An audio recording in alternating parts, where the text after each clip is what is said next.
Welcome to Across the Desk, where we discuss entrepreneurship, small business, and everything in between.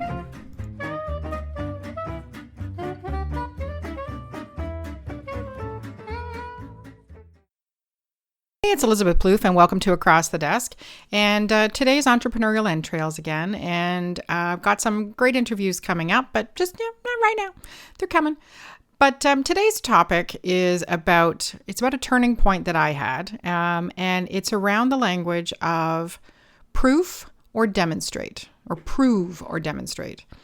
And how this came about was I listened to Mel Robbins and her thing on the imposter syndrome through Creative Live. If you've never accessed Creative Live, started by Chase Jarvis, I've talked about it before. It's a terrific site, tons of learning opportunities and what have you.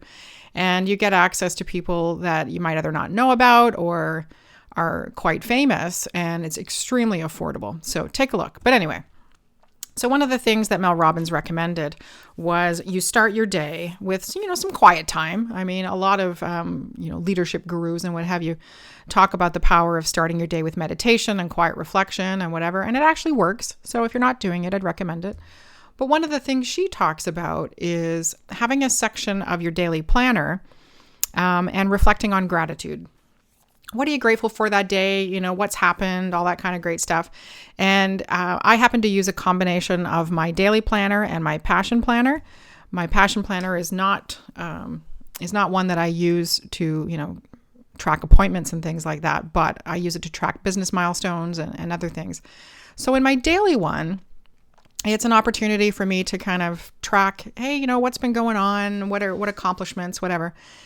And what happened last week when I started to write my gratitude list was I started to write, I was grateful for the opportunity to prove my skills.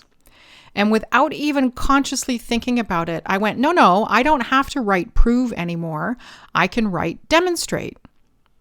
And it was just so natural a correction. I don't know how to explain it to you, but it was a huge turning point for me. Because, as an entrepreneur, you're on your own. You're building your own baby. You're putting your stuff out there. It's a very raw experience. And when you've been an employee for as long as I had been, it takes quite a while to get out of that employee mindset of, here's my expectations and here's what I deliver on. But ultimately, the responsibility falls on somebody else for the overall health of the company and what have you. And when you're an entrepreneur, no such luck. You are the buck, you are the whatever, you are the stop. So everything that happens within your business, obviously falls on you. If you've never been a true entrepreneur, and I mean that definition by if you are not depending on your business to keep you alive, pay bills, groceries, do whatever, and you're kind of doing it as a little side hustle in addition to your full-time job, it's a completely different mindset. And unless you've done it, there is honestly no way for you to truly understand the risk that you're taking. When you leave behind that steady paycheck, when you leave behind that, society built-in expectation of a 9-to-5, you go up against a lot of different things. You go up against people's perceptions of what you're doing. My mom asked me, bless her heart, love her to death, but she asked me for like the first year, when are you going to get a real job?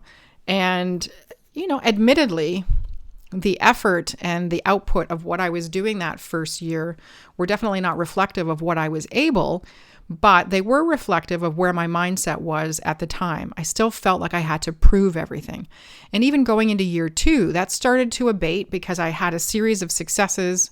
I had happy customers or clients, all that great stuff. So that ability, that need to prove lessened considerably. And this year has been such a huge opportunity to learn and do and what have you. And I've had quite a lot of successes for my clients that I'm so proud of. I don't feel the need to really prove anymore, or at least not for a long period of time. And so that incredible mind shift to the fact that now I know I can demonstrate for clients what I can do. I don't have to prove it. I have the proof. I've delivered it. I've done it. People have had success out of it.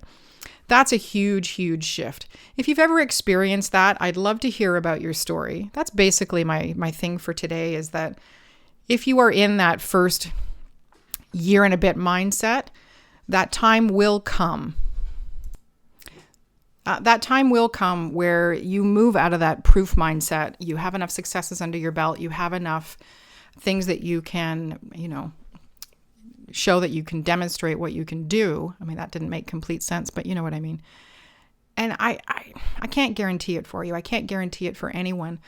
But once you get over the foolishness of what you've done, which I know sounds terrible, but that leads into another podcast that I'm going to do in a minute. Becoming an entrepreneur requires a bit of foolhardiness, requires a bit of character that isn't normally found in the general population. And I don't mean that in a snooty way. It's just a fact.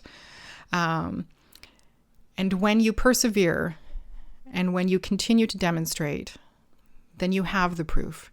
You've made it. You've done it. And all you can do is grow from there. And that turning point can be a really powerful thing. So if you're not quite there yet, but you are persevering and you're continuing to be foolhardy, but you're persevering, then I hope you have that moment. I hope you move into that mindset where you no longer need to prove it. You can just demonstrate it. You can just show everybody what you can do. And it's a very powerful feeling. So that's my thing for today. Just a short but sweet. But I wish it for you. I hope it happens. If it has happened for you and you want to share your story, you can put it in the comments below. You can tweet it to me. You can do whatever you want. It's your story. Let me know. I hope you're having a fantastic day, and I'll talk to you soon. Bye-bye. Thank you for listening to Across the Desk. You can follow me on Twitter at MCBComms, Instagram at MCBCommunications, or visit mcbcommunications.ca to see where else I'm hiding out.